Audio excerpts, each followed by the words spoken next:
Most of life's changes will happen between 17 years old and 78. How much can Allison Mansfield and Joan Skall have in common?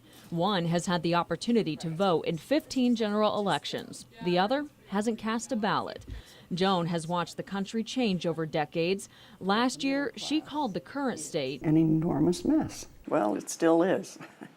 That has not changed, except that we're now staring at the fiscal cliff on top of everything else. As a high school senior, Allison is getting ready for the change of her life.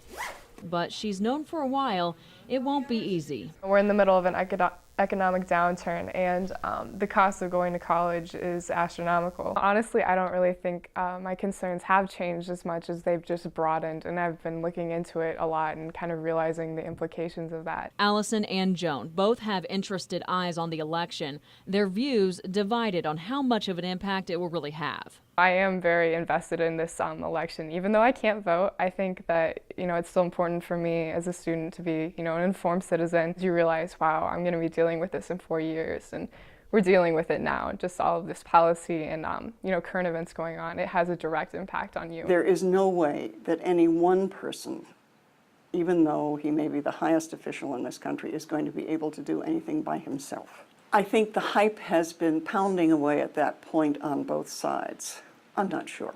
I think the situation is larger than either candidate. Money is the main concern echoed between generations. The two women say focus should be on the government's finances and the future.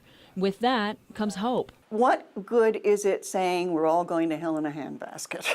It doesn't achieve very much. You have to look for something that could be better. I would urge the administration and all politicians to think very carefully about the decisions they're making, where they're allocating our national resources, and how that's going to affect people in the future. If you are the helmsman or the captain of the Queen Elizabeth, you're not going to turn on a dime.